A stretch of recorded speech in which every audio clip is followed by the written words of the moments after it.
ದಕ್ಷಿಣದ ಕನಗೊಂಡನಹಳ್ಳಿಯಲ್ಲಿ ನಾನಿದ್ದೀನಿ. ಸೊ ಇಲ್ಲಿ ಬಿಜೆಪಿ ಅಭ್ಯರ್ಥಿ ಪರ ಜಿ.ಬಿ. ವಿನಯ್ ಕುಮಾರ್ ಅವರು ಪಾದಯಾತ್ರೆ ಮಾಡೋ ಮೂಲಕ, ಸಾವಿರಾರು ಸ್ಟೆಪ್ಸ್ ಗಳನ್ನ ಹಾಕೋ ಮೂಲಕ, 10 ಕಿಲೋಮೀಟರ್ಗಳನ್ನ ಪ್ರತಿನಿತ್ಯ ನಡೆಯೋ ಮೂಲಕ ತಮ್ಮ ಅಭ್ಯರ್ಥಿಗೆ ಬೆಂಬಲವನ್ನ ಸೂಚಿಸ್ತಾ ಇದ್ದಾರೆ. ಪ್ರತಿ ಮನೆಗೂ ಹೋಗ್ತಾ ಇದ್ದಾರೆ. ಹಳ್ಳಿಯಲ್ಲಿ ಪ್ರತಿ ಡೋರ್ ಟು ಡೋರ್ ಪ್ರಚಾರದಲ್ಲಿ ಇವರು ತೊಡಗಿದ್ದಾರೆ. ಇನ್ಫ್ಯಾಕ್ಟ್ ಹಾಗೆ ನೋಡೋದಾದ್ರೆ ಇವರೇ ಕಂಟೆಸ್ಟ್ ಮಾಡಬೇಕಾಗಿತ್ತು ಅನ್ನುವಂತಹ ಕೂಗು ಕೂಡ ಇತ್ತು. ಆಲ್ಮೋಸ್ಟ್ ಆಲ್ ಇವ್ರಿಗೆ ಟಿಕೆಟ್ ಆಗ್ಬಿಡುತ್ತೇನೋ ಅನ್ನುವಂತಹ ವಾತಾವರಣ ಕೂಡ ಇತ್ತು. ಬಟ್ ಬಿಜೆಪಿ ಮತ್ತು ಕಾಂಗ್ರೆಸ್ ಅಲ್ಲಿರುವಂತಹ ವ್ಯತ್ಯಾಸ ಇಲ್ಲಿ ಸ್ಪಷ್ಟವಾಗಿ ನಾವು ಗಮನಿಸಬಹುದು. ಕೇವಲ ಬಿಜೆಪಿ ಪಕ್ಷದಲ್ಲಿ ಇದ್ದವರಷ್ಟೇ ಅಲ್ಲ, ಬಿಜೆಪಿ ಪಕ್ಷದಿಂದ ಆಚೆ ಇದ್ದವರು ಕೂಡ ಅವ್ರಿಗೂ ಟಿಕೆಟ್ ಆಗಬಹುದಾಗಿದೆ ಅನ್ನುವಂತಹ ಮಾತು ಕೇಳಿ ಬರ್ತಾ ಇದ್ರು ಕೂಡ, ಟಿಕೆಟ್ ಅನೌನ್ಸ್ ಆಗದೆ ಇದ್ರು ಕೂಡ ಬಿಜೆಪಿ ಗೆಲ್ಲಬೇಕು ಅನ್ನುವಂತಹ ಉತ್ಸಾಹದೊಂದಿಗೆ, ಆ ಆಸೆಯೊಂದಿಗೆ ಅವರ ಹೆಗಲಿಗೆ ಕೈ ಹಾಕಿ ಹೆಜ್ಜೆಗೆ ಹೆಜ್ಜೆ ಕೊಟ್ಟು ನಡೀತಾ ಇದ್ದಾರೆ. ಜಿ.ಬಿ. ವಿನಯ್ ಕುಮಾರ್ ನನ್ನ ಜೊತೆಗಿದ್ದಾರೆ, ಯುವ ನಾಯಕ. ನಮಸ್ಕಾರ. ನಮಸ್ಕಾರ. ಹೇಗಿದ್ದೀರಿ? ಫುಲ್ ಟ್ಯಾನ್ ಆಗ್ಬಿಟ್ಟಿರಿ? ಎರಡೇ ದಿನಕ್ಕೆ ಟ್ಯಾನ್ ಆಗಿರಿ. ಏಪ್ರಿಲ್ ಬಿಸಿಲು, ಹಂಗಾಗಿ ಸಿಮೆಂಟ್ ರೋಡ್ಗಳು ಎಲ್ಲ ಸಿ ರೋಡ್ ಆಗಿ ಡೆವಲಪ್ ಮಾಡಿದಾರಲ್ವಾ, ಹಂಗಾಗಿ ಹೊಡಿತದ ಮುಖಕ್ಕೆ. ಓಕೆ, ಎಷ್ಟು ಕಿಲೋಮೀಟರ್ ನಡೆದ್ರಿ ಈಗ? ಇವತ್ತು 16 ಕಿಲೋಮೀಟರ್. 16 ಕಿಲೋಮೀಟರ್. ಓಕೆ. ನಿನ್ನೆ 18 ಕಿಲೋಮೀಟರ್, ಇವತ್ತು 16 ಕಿಲೋಮೀಟರ್. ಎಷ್ಟು ಹಳ್ಳಿ ಕವರ್ ಮಾಡಿದ್ರಿ? ಇವತ್ತು 9 ಹಳ್ಳಿ ಕವರ್ ಮಾಡಿದ್ದೆ. 9 ಹಳ್ಳಿ ಕಾಲ್ನಡಿಗೆ ಮೂಲಕ ಎಲ್ಲ ಪಾದಯಾತ್ರೆ. ಯಾಕೆ ಇಷ್ಟು ಎಫರ್ಟ್ ಅಂತ? ನೀವು ನಿಂತಿಲ್ಲ ಬಿಟ್ಟಿಲ್ಲ ಎಲೆಕ್ಷನಿಗೆ, ಎಲ್ಲೋ ಪ್ರಚಾರದಲ್ಲಿ ಹೋದ್ರು ಬಂದ್ರು, ಓಕೆ. ಆದರೆ ಈ ಕಾಲ್ನಡಿಗೆ ಮಾಡೋದು, ಪಾದಯಾತ್ರೆ ಮಾಡೋದು, which is not small thing. ಪ್ರಜಾಪ್ರಭುತ್ವದಲ್ಲಿ ಬದುಕ್ತಾ ಇದ್ದೀವಿ. ದ ಬ್ಯೂಟಿ ಆಫ್ ಡೆಮೋಕ್ರಸಿ ಏನಪ್ಪ ಅಂತಂದರೆ ಜನಗಳನ್ನ ಅರ್ಥ ಮಾಡ್ಕೊಳ್ಳೋದು, ಜನಗಳ ಮಧ್ಯೆ ಇರೋಂಥದ್ದು. ಈ ದಾವಣಗೆರೆ ಕ್ಷೇತ್ರದಲ್ಲಿ ಪ್ರಜಾಪ್ರಭುತ್ವ ಇಸ್ ಮಿಸ್ಸಿಂಗ್. ಡೆಮೋಕ್ರಸಿ ಇಲ್ಲ. ಆ ಡೆಮೋಕ್ರಸಿಗೆ ಮರುಜೀವ ಕೊಡಬೇಕು ಅಂತಂದರೆ ನಾನು ಜನಪ್ರತಿನಿಧಿ ಆಗಬೇಕಂತಿರೋ ಮುಂದಿನ ದಿನಗಳಲ್ಲಿ. ಆಗ ಈಗ ಯಾರು ನಿಂತಿದ್ದಾರೆ ನಮ್ಮ ಶ್ರೀನಿವಾಸ್ ದಾಸ್ಕರಿಯಪ್ಪ, ಅವ್ರನ್ನ ಗೆಲ್ಲಿಸ್ಬೇಕು ಅಂತಂದರೆ ದುಡ್ಡಿನ ಬಲದಿಂದ ಗೆಲ್ಲಕ್ಕಾಗಲ್ಲ. ಹಾಗಾಗಿ ನಾವು ಜನಗಳ ಪ್ರೀತಿ ವಿಶ್ವಾಸ ಗಳಿಸಿ, ಅವ್ರು ಅದನ್ನು ಕಳ್ಕೊಂಡಿದ್ದಾರೆ, ನಾವು ಅದನ್ನು ಗಳಿಸಿದ್ದೀವಿ. ಅದನ್ನು ಗಟ್ಟಿ ಮಾಡ್ಕೋಬೇಕು. ಎಲೆಕ್ಷನ್ ಹತ್ರ ಬಂದಂಗೆ ದುಡ್ಡಿನ ಹೊಳೆ ಹರಿಸ್ತಾರೆ. ಹಾಗಾಗಿ ಜನಗಳಿಗೆ ಮನೆಗೆ ಹೋಗಿ, ಇವತ್ತು ನೋಡಿ ಕನಗೊಂಡನಹಳ್ಳಿ ಅಂತ, ಇದು ಕನಗನಹಳ್ಳಿ, ಇಡೀ ಊರೇ ಬಂದಿದ್ದಾರೆ. ಊರಲ್ಲಿ ಎಷ್ಟು ವೋಟ್ ಇದಾವೆ ಅಷ್ಟು ಜನ ಇಲ್ಲಿದ್ದಾರೆ. ಅವರು ನಮಗೆ ಅವರು ವಿಶ್ವಾಸ ಕೊಟ್ಟಿದ್ದಾರೆ. ಈ ಸಾರಿ 90% ಬಿಜೆಪಿ ವೋಟ್ ಹಾಕ್ತೀವಿ ಅಂತಂದ್ಬಿಟ್ಟು ನನ್ನ ಮೇಲೆ ಇಟ್ಟಿರೋಂಥ ವಿಶ್ವಾಸ. ಅವರು ಬಿಜೆಪಿ ಪಕ್ಷದ ಮೇಲೂ ಆ ವಿಶ್ವಾಸ ಶಿಫ್ಟ್ ಆಗಿದೆ. ಆ್ಯಂಡ್ ನಮ್ಮ ಶ್ರೀನಿವಾಸ ದಾಸಕರಿಯಪ್ಪನವರ ವ್ಯಕ್ತಿತ್ವ ಎಲ್ಲ ಮೆಚ್ಚಿದ್ದಾರೆ. ಒಳ್ಳೆ ಕ್ಯಾಂಡಿಡೇಟ್ ಟಿಕೆಟ್ ಕೊಟ್ಟಿದ್ದಾರೆ. ಬಹಳ ಸಿಂಪಲ್ ಆದಂಥ ವ್ಯಕ್ತಿಗತ. ಇಡೀ ಊರಿನವರು ಅಪ್ರಿಷಿಯೇಟ್ ಮಾಡಿ ಪ್ರೀತಿ ವಿಶ್ವಾಸದಿಂದ ಅವ್ರಿಗೆ ವೋಟ್ ಆಗ್ತದೆ. ಓಕೆ, ನೀವು ಬಿಜೆಪಿ ಜಾಯ್ನ್ ಆಗಿಲ್ಲ, ಬಿಜೆಪಿಗೆ ಸೇರ್ಕೊಳ್ತೀನಿ ಅಂತ ಎಲ್ಲೂ ಸ್ಟೇಟ್ಮೆಂಟ್ ಕೊಟ್ಟಿಲ್ಲ, ಸೇರಿಸ್ಕೊಳ್ತೀನಿ ಅಂತಲೂ ಸ್ಟೇಟ್ಮೆಂಟ್ ಯಾರೂ ಕೊಟ್ಟಿಲ್ಲ. ಬಟ್ ಸ್ಟಿಲ್ ಕೊನೆ ಮೊಮೆಂಟ್ವರೆಗೂ ಬಿಜೆಪಿಯಿಂದ ಒಬ್ಬ ಆಶ್ಚರ್ಯಕರ ಅಭ್ಯರ್ಥಿ ಅನೌನ್ಸ್ ಆಗಬಹುದು ಅನ್ನೋದಿತ್ತು. ಅದರಲ್ಲಿ ಲಿಸ್ಟಲ್ಲಿ ನಿಮ್ಮ ಹೆಸರು ಕೂಡ ಇತ್ತು ಅನ್ನೋ ಮಾತು ಕೇಳಿ ಬರ್ತಿತ್ತು. ಬಟ್ ಸಹಜವಾಗಿ ಏನಾಗುತ್ತೆ, ಟಿಕೆಟ್ ತಪ್ಪಿದಂತಹ ಸಂದರ್ಭದಲ್ಲಿ ಮುನಿಸ್ಕೊಂಡು ಎಲ್ಲೋ ಕೂತ್ಕೊಳ್ತಾರೆ. ಆದರೆ ಇಲ್ಲಿ ಹಂಗಲ್ವಲ್ಲ? ಇಲ್ಲ, ಅದು ಬಿಜೆಪಿ ದೊಡ್ಡ ಮನಸ್ಸು, ಹೃದಯ ವೈಶಾಲ್ಯತೆ. ನಾನು ಟಿಕೆಟ್ ಕೇಳಿರಲಿಲ್ಲ, ಆದರೂ ಈ ಒಂದು ಕ್ಷೇತ್ರದಲ್ಲಿ ಒಬ್ಬ ಬ್ಯಾಕ್ವರ್ಡ್ ಜನಾಂಗಕ್ಕೆ ಸೇರಿದವರಿಗೆ ಟಿಕೆಟ್ ಕೊಡಬೇಕು ಅನ್ನೋ ಒಂದು ಉದಾರತೆಯಿಂದ, ಅಥವಾ ಅವರಿಗೆ ಒಂದು ರಿಯಲೈಸ್ ಆಗಿದೆ, ಅವರಿಗೆ OBC ಲೀಡರ್ಸ್ ಬೇಕು ಅಂತ ನಾನು ಕೇಳ್ದಂಗೆ ನನಗೆ ಶಿಫಾರಸ್ ಮಾಡಿದ್ರು, ನಾನು ರೆಕಮೆಂಡ್ ಮಾಡಿದ್ರು. ಅದಕ್ಕೆ I am for ever grateful for that. ಅದಕ್ಕೋಸ್ಕರ ಅಂದರೆ ನಾನು ಆಕಾಂಕ್ಷಿ ಆಗಿರಲಿಲ್ಲ.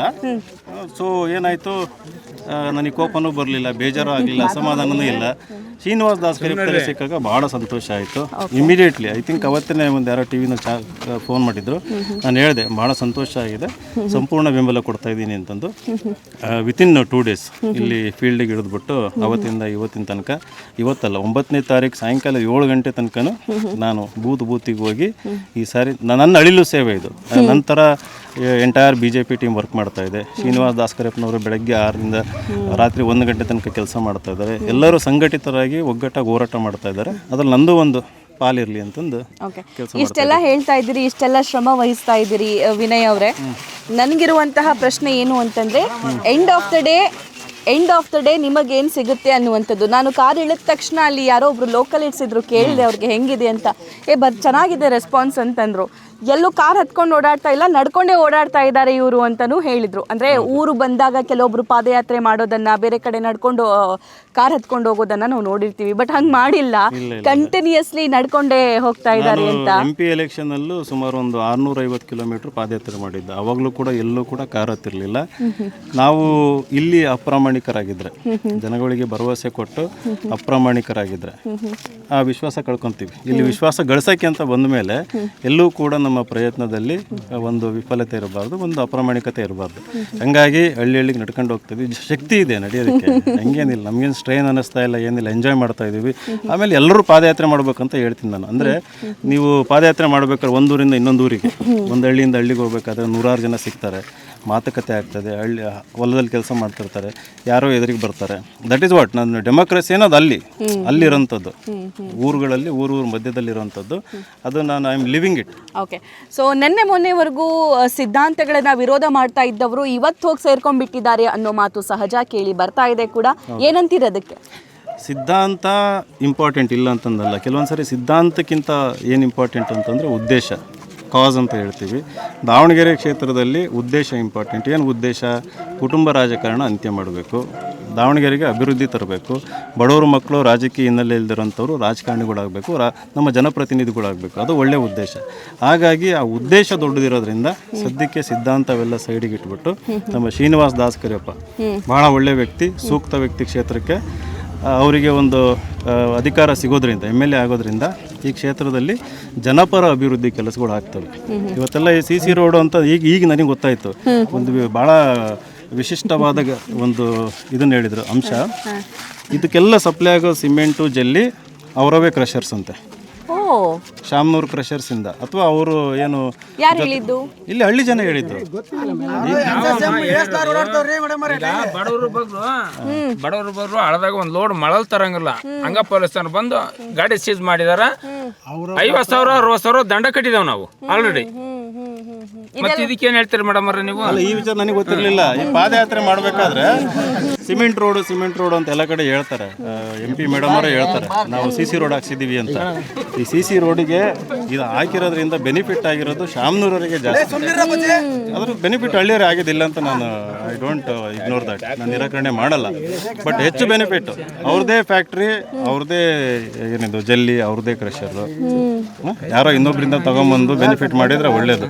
ನೀವು ನೋಡಿ, ಇದು ಒಂಥರ ಸರ್ಕ್ಯುಲರ್ ಎಕಾನಮಿ ಅಂತ. ಅಂದರೆ ಸರ್ಕ್ಯುಲರ್ ಎಕಾನಮಿ ಅಂದರೆ ಅವ್ರ ಕುಟುಂಬದ ಸ್ವತ್ತು, ಈ ಕ್ಷೇತ್ರ ಏನೇ ಕೆಲಸ ಮಾಡಿದ್ರು ವಾಪಸ್ ಅವ್ರ ಕುಟುಂಬಕ್ಕೆ ದುಡ್ಡು ಹೋಗೋದು. ಈ ರೀತಿ ವ್ಯವಸ್ಥೆ ಮಾಡಿದ್ದಾರೆ. ಡೋರ್ ಟು ಡೋರ್ ಪ್ರಚಾರ ಮಾಡುವಾಗ ಹಾಗಾದ್ರೆ ಸಾಕಷ್ಟು ವಿಷಯ ನಿಮಗೆ ಗೊತ್ತಾಗಿದೆ ಅನ್ಸುತ್ತೆ. ನಾನು ಅದಕ್ಕೆ ಹೇಳಿದ್ದು, ನಾನು ಈ ಥರ ಹಳ್ಳಿ ಬಂದಾಗ ನೀವು ಆಗಲೇ ಕೇಳಿದ್ರಿ.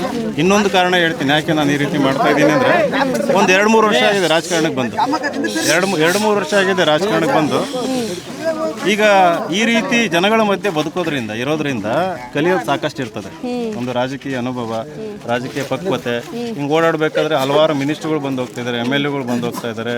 ಅವರು ಕ್ಷೇತ್ರದಲ್ಲಿ ಬಂದು ಏನು ತಂತ್ರಗಳನ್ನು ಅಳವಡಿಸ್ಕೊಂಡಿದ್ದಾರೆ ಜನಗಳನ್ನ ಕಾಂಟ್ಯಾಕ್ಟ್ ಮಾಡೋದಕ್ಕೆ, ದಾರಿ ತಪ್ಪಿಸೋದಕ್ಕೆ, ಅಂದರೆ ಓಟ್ ತಗೊಳ್ಳೋದಕ್ಕೆ, ಇವೆಲ್ಲ ಕಾಣಿಸ್ತಾ ಇದ್ದಾವೆ. ಸೊ ಇವತ್ತು ದಾರಿಲಿ ಬರ್ತಾ ಈ ನಮ್ಮ ಕುಕ್ಕವಾಡದಲ್ಲಿ ಶುಗರ್ ಫ್ಯಾಕ್ಟ್ರಿ ಇದೆ, ರೈತರು ಕಟ್ಟಿದ್ದು. ಆಮೇಲೆ ಶಾಮನೂರು ಕುಟುಂಬದವರು ಅದನ್ನ ಕಬ್ಜಾ ಮಾಡಿದ್ದು. ಆ ಫ್ಯಾಕ್ಟ್ರಿ ಕೊಳೆ ನೀರು, ಅದು ಈ ಕೊಳೆನಳ್ಳಿ ಅಂತ ಬರ್ತದೆ, ಹಳೆ ಕೊಳೆನಳ್ಳಿ ಅಂತ. ಅದು ಕೊಳೆ ನೀರು ಹರಿದು ಬಂದು ಎಲ್ಲ ಕೆರೆ ಕಲುಷಿತ ಆಗಿದ್ದಾವೆ.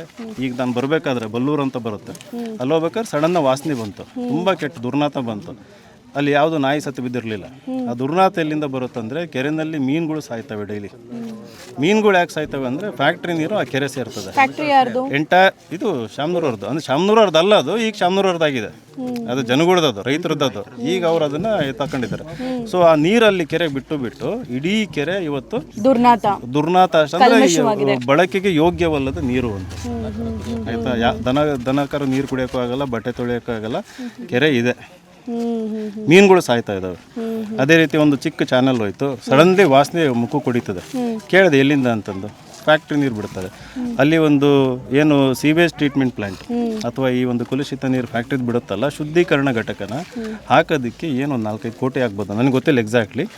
I don't think it is a big amount, ಕಡಿಮೆ ಅಮೌಂಟ್. ಅದನ್ನು ಹಾಕೋಕ್ಕಾಗಿಲ್ಲ. ಈ ಎಲೆಕ್ಷನ್ನಿಗೆ 100-200 ಕೋಟಿ ರೂಪಾಯಿ ಖರ್ಚು ಮಾಡ್ತಾರೆ ವೋಟ್ ಬೈ ಮಾಡೋದಕ್ಕೆ. ಸೊ ಈ ರೀತಿ ಒಂದು ವ್ಯವಸ್ಥೆ ಇದೆ. ಇದು ಬದಲಾಗಬೇಕು ಅನ್ನೋದಾದರೆ ನಾವು ಯುವಕರು, ನೀವು ಎಲ್ಲರೂ ಯಾರಿಗೆ ಆತ್ಮಸಾಕ್ಷಿ ಇದೆ, ಇಂಗ್ಲೀಷಲ್ಲಿ ಕಾನ್ಷಿಯನ್ಸ್ ಅಂತ ಹೇಳ್ತೀವಿ. ಅವರು ಈ ಕಾಂಗ್ರೆಸ್ ಸರ್ಕಾರದ ವಿರುದ್ಧ, ಸಮರ್ಥ ವಿರುದ್ಧ, ಶಾಮ್ನೂರ್ ವಿರುದ್ಧ ಏನು ಒಂದು ಟಿಕೆಟ್ ತಗೊಂಬಂದಿದ್ದಾರೆ, ಅವರೆಲ್ಲರೂ ಅವ್ರ ವಿರುದ್ಧ ಓಟ್ ಹಾಕಿ ಅವ್ರನ್ನ ಸೋಲಿಸ್ಬೇಕು. ಅವ್ರನ್ನ ಸೋಲಿಸೋದ್ರಿಂದ ದಾವಣಗೆರೆಗೆ ಗೆಲುವು ಸಿಗ್ತದೆ ಅಂತ. ಓಕೆ, ದಾವಣಗೆರೆ ಗೆಲುವು ಬಿಜೆಪಿ ಅಭ್ಯರ್ಥಿಗೆ ಆಗುತ್ತೆ ಅಂತ ಅನ್ಸುತ್ತಾ ನಿಮಗೆ? ಯಾಕಂದ್ರೆ ನೀವು ಹಳ್ಳಿ ಹಳ್ಳಿ ಓಡಾಡ್ತಾ ಇದ್ದೀರಿ, ಪ್ರತಿಯೊಬ್ಬರ ಮನೆಗೂ ವಿಸಿಟ್ ಕೊಡ್ತಾ ಇದ್ದೀರಿ, ಪ್ರತಿನಿತ್ಯದ ಅಪ್ಡೇಟ್ ತಗೊಳ್ತಾ ಇದ್ದೀರಿ, ಏನನ್ಸುತ್ತೆ? ದಾವಣಗೆರೆ BJP ಗೆದ್ದಾಗಿದೆ ಅಂತ ನನ್ನ ಅನುಭವ. ಗೆದ್ದಿದ್ದೀರಾ? ಗೆದ್ದುಬಿಟ್ಟಿದ್ದೀವಿ already. BJP has already won. ದಾವಣಗೆರೆಯಲ್ಲಿ BJP ಪರ ಬಹಳ ಸ್ಪಷ್ಟವಾದಂಥ ಗಾಳಿ. 30 ಜನನೇ ಹೇಳ್ತಿದ್ದಾರೆ, ನಾನು ಕೂಡ ನೋಡ್ತಾ ಇದ್ದೀನಿ ಎಲ್ಲ ಕಡೆ. BJP ಪರ ಒಲವು ಬಹಳ ಇದೆ. ಫಾರ್ ಎಕ್ಸಾಂಪಲ್ ಈ ಊರಲ್ಲಿ 90% ಈ ಸರಿ BJP ಓಟ್ ಬಿಡ್ತದೆ. ಲಾಸ್ಟ್ ಟೈಮು 50-50 ಇದ್ದಿದ್ದು ಈ ಸರಿ 90-10 ಆಗಿದೆ. ಹಿಂದಿನೂರು ಬಲ್ಲೂರು ಹೋಗಿದ್ದೆ, ಅಲ್ಲಿ 80-20% ಆಗಿದೆ. ಜಡಗನಹಳ್ಳಿ ಅಂತ ಬರ್ತದೆ, ಅಲ್ಲೂ ಕೂಡ 70-30% ಅಥವಾ 80-20%. ಅವ್ರು ಹೇಳೋದು ಸುಮಾರು ಒಂದು 450 ಓಟಲ್ಲಿ 300-350 ಓಟು ನಿಮಗೆ ಇದು BJP ಬೀಳುತ್ತಂತ ಹೇಳ್ತಾರೆ. ಹಂಗೇನೆ ಬಟ್ಲಕಟ್ಟೆ ಅಂತಂದು ಅಲ್ಲಿ 600 ಓಟ್ ಇದೆ. 600 ಓಟಲ್ಲಿ ಏನಿಲ್ಲ ಅಂದರೆ 450 ಓಟು ಈ ಕಡೆ ಬರ್ತದೆ ಅಂತಂದು. ಸೊ ಭಾಳ ಹಳ್ಳಿಗಳದಂತೂ ಭಾಳ ಸ್ಪಷ್ಟವಾಗಿದೆ. ನಾನು ಇಲ್ಲಿ ಕುರುಬುರಿಕೇರಿ, ದುಗ್ಗಮ್ಮನ ಗುಡಿ ಪಕ್ಕ ಸುತ್ತಮುತ್ತ ಇದು ಜಾಲಿನಗರಲ್ಲೆಲ್ಲ ಹೋಗಿದ್ದೆ, ಅಲ್ಲೂ ಕೂಡ BJP ಪರ ಭಾಳ ಸ್ಪಷ್ಟ ಇದೆ. ನಿಮಗೆ ಗೊತ್ತಿರಂಗೆ ನೀವು ಭಾಳ ವೀಡಿಯೋಗಳು ಮಾಡಿದ್ದೀರಿ ಮುಸ್ಲಿಂ ಏರಿಯಾಗೆಲ್ಲ ಹೋಗ್ಬಿಟ್ಟು. ಈಗ ಸದ್ಯಕ್ಕೆ BJP ಪರ, ಕಾಂಗ್ರೆಸ್ ವಿರೋಧವಾಗಿದೆ. ಅವರು ದುಡ್ಡಿನ ಆಮಿಷಕ್ಕೆ ಈಡಾಗಬಾರ್ದು ಅಂತ ನಿಮ್ಮ ಮೂಲಕ ಕೇಳ್ಕೊಂತೀನಿ. ನಾಟ್ ಓನ್ಲಿ ಮುಸ್ಲಿಂ ಇರುವಂಥ ಏರಿಯಾ, ಹಳ್ಳಿಗಳಿಗೂ ಓಡಾಡಿದ್ದೀನಿ. ಓಡಾಡಿದೆ. ಅಲ್ಲಿ ಅನುಭವ ಏನು ನಿಮ್ಮದು? ಅದನ್ನು ನಾನು ಹೇಳೋಕ್ಕಾಗಲ್ಲ, ನಾನು ಕೇಳ್ಬೋದು ಅಷ್ಟೇ ನಿಮಗೆ. ಆನ್ ರೆಕಾರ್ಡ್ ಅಥವಾ ಆನ್ ಕ್ಯಾಮ್ರಾ ಅಂತೂ ಅದು ಹೇಳೋದಕ್ಕೆ ಸಾಧ್ಯ ಇಲ್ಲ. ನಾನು ಮತ್ತೊಂದು ವಿಷಯವನ್ನು ನಿಮಗೆ ಕೇಳಲೇಬೇಕು. ಬಹುಶಃ ಇದನ್ನಷ್ಟೇ ನಾವು ಮಾತಾಡಿ ವಿಡಿಯೋ ಹಾಕಿದ್ರೆ ಕಮೆಂಟಲ್ಲಿ ಯಾರಾದರೂ ಇದನ್ನು ಹಾಕ್ಬೋದು ಅಂತ ಅನಿಸುತ್ತೆ. ನೀವು ಕುಟುಂಬ ರಾಜಕಾರಣ ಅಂತ್ಯ ಆಗಬೇಕು, ಇದು ಪ್ರಜಾಪ್ರಭುತ್ವ ಅಂತ ಹೇಳಿದ್ರಿ. ಸೊ ನೀವು ಸಪೋರ್ಟ್ ಮಾಡ್ತಾ ಇರುವಂಥ ಎರಡೂ ಪಾರ್ಟಿಯಲ್ಲೂ ಕೂಡ ಕುಟುಂಬ ರಾಜಕಾರಣ ಇದೆಯಲ್ಲ, ಏನಂತೀರಿ? ಈ ಕ್ಷೇತ್ರದ ಬಗ್ಗೆ ಮಾತಾಡೋಣ ನಾವು, ಆಯಿತಾ? ಹಂಗೂ ಹುಡ್ಕೊಂತ ಹೋದರೆ ಕನ್ಯಾಕುಮಾರಿಯಿಂದ ಕಾಶ್ಮೀರ ತನಕ ಎಲ್ಲ ಪಕ್ಷದಲ್ಲೂ ಇದೆ. ಯಾವ ಪಕ್ಷದಲ್ಲಿ ಕಡಿಮೆ ಇದೆ, ಯಾವ ಪಕ್ಷದಲ್ಲಿ ಜಾಸ್ತಿ ಇದೆ ಅನ್ನೋದು ನೋಡಬೇಕಾಗತ್ತೆ. ಎಲ್ಲ ರೀಜ್ನಲ್ ಪಾರ್ಟಿ ಕುಟುಂಬ ರಾಜಕಾರಣ ಇದೆ. ನೀವು ಅದು ಎಲ್ಲ ರಾಜ್ಯದಲ್ಲಿರುವ ಎಲ್ಲ ರೀಜ್ನಲ್ ಪಾರ್ಟಿಗಳು ತಗೊಳ್ರಿ. ತಮಿಳ್ನಾಡು, ಕರ್ನಾಟಕ, ಆಂಧ್ರ ಇರ್ಬೋದು, ನೀವು ಮಹಾರಾಷ್ಟ್ರಕ್ಕೆ ಹೋಗಿ, ಬಿಹಾರಕ್ಕೆ ಹೋಗಿ, ಅಥವಾ ಹರಿಯಾಣ ಹೋಗಿ, ಎಲ್ಲ ಕಡೆಯೂ ಇದೆ. ಕಾಶ್ಮೀರದಲ್ಲೂ ಇದೆ. BJPನಲ್ಲಿ ಭಾಳ ಕಡಿಮೆ ಇದೆ, ಆಯಿತಾ? ನೀವು ಬರೀ ಒಂದೇ ಎಕ್ಸಾಂಪಲ್ನ ಪದೇ ಕೊಟ್ಟುಬಿಟ್ಟು ಹೇಳಿದರೆ ಈ ಕಡೆ ಕಾಂಗ್ರೆಸ್ಸಲ್ಲಿ ಕುಟುಂಬ ರಾಜಕಾರಣ ಕಡಿಮೆ ಇದೆ ಅಂತ ಆಗಲ್ಲ. ಟಾಪ್ ಟು ಬಾಟಮ್ ಅದು.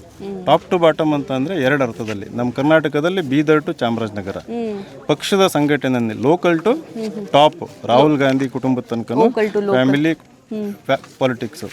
ಎಲ್ಲ ಸ್ಟೇಟಲ್ಲೂ ಕಾಂಗ್ರೆಸ್ನಲ್ಲಿ ಫ್ಯಾಮಿಲಿ ಪಾಲಿಟಿಕ್ಸ್ ಇದೆ. ಸೊ ಈ ಆರ್ಗ್ಯುಮೆಂಟ್ ಇದೆಯಲ್ಲ, ಫಾಲ್ಸ್ ಆರ್ಗ್ಯುಮೆಂಟ್. ನೀವು ಅದನ್ನ ಯಾವುದೋ ಒಂದು ಎಕ್ಸಾಂಪಲ್ ಕೊಟ್ಟುಬಿಟ್ಟು ಪದೇ ಹೇಳಿದ್ರೆ ಆಗಲ್ಲ. ಇರ್ಬೋದು, ಇಲ್ಲ ಅಂತಂದಲ್ಲ.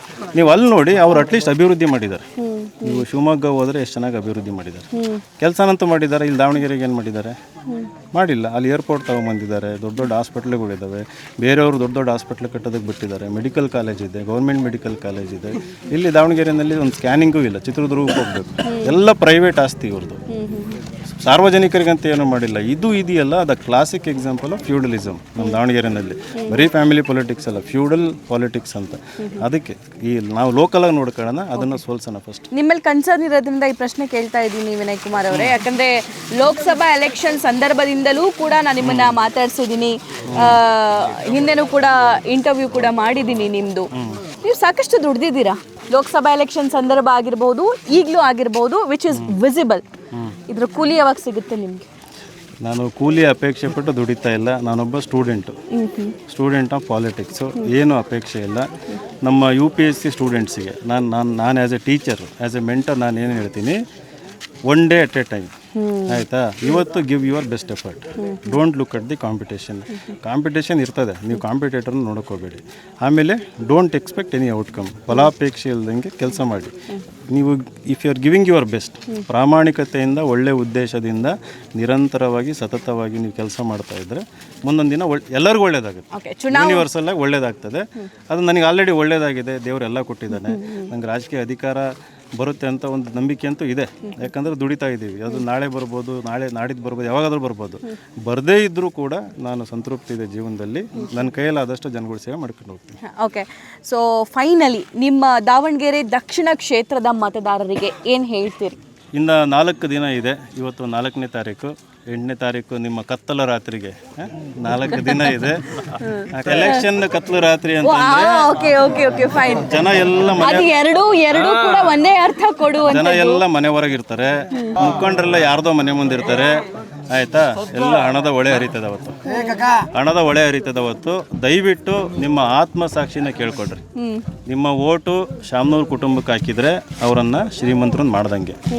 ಕೊನೆಯ ಕ್ಷಣದಲ್ಲಿ ಇವರು ಜಾತಿ ವಿಷ ಬಿಸ್ತಾರೆ, ಆಮೇಲೆ ಕೆಲವೊಂದು ಡಿವೈಡ್ ಆ್ಯಂಡ್ ರೂಲ್ ಟ್ಯಾಕ್ಟಿಕ್ಸು ಮಾಡ್ತಾರೆ.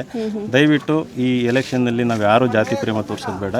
ಕ್ಯಾಂಡಿಡೇಟು ಬಡ ಕುಟುಂಬದಿಂದ ಬಂದಿರೋಂಥದ್ದು, ದಾವಣಗೆರೆಗೆ ಒಳ್ಳೇದು ಮಾಡ್ತಾರೆ. ಕ್ಯಾಂಡಿಡೇಟ್ ನೋಡೋಣ, ವ್ಯಕ್ತಿತ್ವ ನೋಡೋಣ. ಹಾಗಾಗಿ ಆ ಕ್ಯಾಂಡಿಡೇಟ್ನ ಗೆಲ್ಸೋಣ. ನಾವು ಬೇರೆ ಯಾವುದೇ ಆಮಿಷ, ದುಡ್ಡು ಆಮಿಷ ಅದಕ್ಕೆ ಒಳಗಾಗೋದು ಬೇಡ. ದುಡ್ಡು ಕೊಟ್ಟರು ಅಂತಂದು ಅವ್ರು ಋಣದಲ್ಲಿ ಇತ್ಕೊಂಡು ಅವ್ರಿಗೆ ಓಟ್ ಹಾಕೋದು ಬೇಡ. ಕಳ್ಳ ದುಡ್ಡು ಅಂದರೆ ನಿಯತ್ತಿಂದ ಬಂದಿರೋ ದುಡ್ಡಲ್ಲಿ, ನಿಯತ್ತಿಂದ ದುಡ್ದಿರೋ ದುಡ್ಡು ಯಾರು ಹಂಗೆ ಸುರಿಯೋದಿಲ್ಲ. ಎಲ್ಲಿ 100 ಕೋಟಿ ಬರ್ತದೆ ಅಂತಂದರೆ ಅದು ಬಿಸ್ನೆಸ್ಸಲ್ಲಿ ನೀವು ಅಫಿಡವಿಟಲ್ಲಿ ಯಾಕೆ ಅಷ್ಟು ಕಡಿಮೆ ತೋರಿಸ್ತೀರಿ? ಇಲ್ಲಿ 100 ಕೋಟಿ ಸುರಿಯೋರು ಅಫಿಡವಿಟಲ್ಲಿ ಯಾಕೆ 4-5 ಕೋಟಿ ತೋರಿಸ್ತಾ ಇದ್ದಾರೆ? ಎಲ್ಲಿಂದ ಬಂತು 100 ಕೋಟಿ? ಎಲೆಕ್ಷನ್ ಕಮಿಷನ್ ಅದನ್ನೆಲ್ಲ ನೋಡಬೇಕಾಗ್ತದೆ. ಆ ದುಡ್ಡನ್ನು ತಗೊಂಡು ದಯವಿಟ್ಟು ಯಾವುದೇ ಆಮಿಷಕ್ಕೊಳಗಾಗಬೇಡಿ. ಈ ಬಾರಿ ನಿಮ್ಮ ಮತ ದಾವಣಗೆರೆ ಗೆಲುವಿಗೋಸ್ಕರ, ಪ್ರಜಾಪ್ರಭುತ್ವದ ಗೆಲುವಿಗೋಸ್ಕರ, ಸಂವಿಧಾನ ಉಳಿಸೋದಕ್ಕೋಸ್ಕರ ನಮ್ಮ ಪ್ರೀತಿಯ ಅಭ್ಯರ್ಥಿ ಶ್ರೀನಿವಾಸ ದಾಸಕರಿಯಪ್ಪನವರಿಗೆ ಭರ್ಜರಿ ಬಹುಮತ. ನೀವು ಇವ್ರಿಗೆ ಪಾಠ ಕಳಿಸ್ಬೇಕಂದ್ರೆ ಒಂದು 30-40 ಸಾವಿರ ಲೀಡ್ ಕೊಟ್ಟು ಅವ್ರನ್ನ ಗೆಲ್ಲಿಸಿ ಅಂತಂದು ನಮ್ಮ ದಾವಣಗೆರೆ ಮತದಾರರಲ್ಲಿ ನಾನು ಕೇಳ್ಕೊತೀನಿ. ಓಕೆ, ಸೊ ಇದು JB ವಿನಯ್ ಕುಮಾರ್ ಅವರ ಮಾತಾಗಿತ್ತು. ಶ್ರೀನಿವಾಸ್ ಅವ್ರನ್ನ ಗೆಲ್ಲಿಸಲೇಬೇಕು ಅಂತ ಹೇಳಿ ಪಣ ತೊಟ್ಟಂತೆ ಕಾಣ್ತಾ ಇದೆ. ಯಾಕಂದರೆ ಸಾಮಾನ್ಯವಾಗಿ ಯಾರೂ ಕೂಡ ತಮ್ಮ ಬಾಡಿ ಸ್ಟ್ರೈನ್ ಮಾಡಿಕೊಂಡು ಅಥವಾ ಇಷ್ಟೆಲ್ಲ ಕಷ್ಟಪಟ್ಟು ಈ ಬೇಸಿಗೆಯಲ್ಲಿ ಇಷ್ಟು 10 ಕಿಲೋಮೀಟರ್ ನಡೆಯುವಂತಹ ಕೆಲಸ ಮಾಡೋದಿಲ್ಲ. ಆದರೆ ಅಭ್ಯರ್ಥಿಯನ್ನು ಗೆಲ್ಲಿಸ್ಕೊಳ್ಳೇಬೇಕು ಅಂತ ಹೇಳಿ ಹಳ್ಳಿಗೆ ಹೋಗ್ತಿದ್ದಾರೆ. ಕರೆಂಟ್ ಇದ್ರೂ ಸರಿ, ಕರೆಂಟ್ ಇಲ್ಲದೆ ಇದ್ರೂ ಸರಿ, ಡೋರ್ ಟು ಡೋರ್ ಪ್ರಚಾರ ಮಾಡ್ತಿದ್ದಾರೆ. ರೋಡ್ ಸರಿ ಇದ್ರೂ ಅಷ್ಟೇ, ಸರಿ ಇಲ್ಲದೆ ಇದ್ರೂ ಅಷ್ಟೇ, ಅಭ್ಯರ್ಥಿಯನ್ನು ಗೆಲ್ಲಿಸ್ಕೊಳ್ಬೇಕು ಅನ್ನುವಂತಹ ಉತ್ಸಾಹದೊಂದಿಗೆ ಇದ್ದಾರೆ. ಕಾದು ನೋಡೋಣ. ಮತದಾನಕ್ಕೆ ಇನ್ನೇನು ಕೆಲವು ದಿನ ಮಾತ್ರ ಬಾಕಿ ಇರುವಂಥದ್ದು. ಮತದಾರ ಪ್ರಭು ಯಾರ ಕೈ ಹಿಡಿತಾರೆ ಅನ್ನೋದನ್ನ ಮುಂಬರುವಂತಹ ದಿನದಲ್ಲಿ ಗೊತ್ತಾಗುತ್ತೆ. ಕ್ಯಾಮ್ರಾ ಪರ್ಸನ್ ರೋಷನ್ ಜೊತೆ ಸಬಾ ಹಕೀಂ, ದಾವಣಗೆರೆ ದಕ್ಷಿಣ.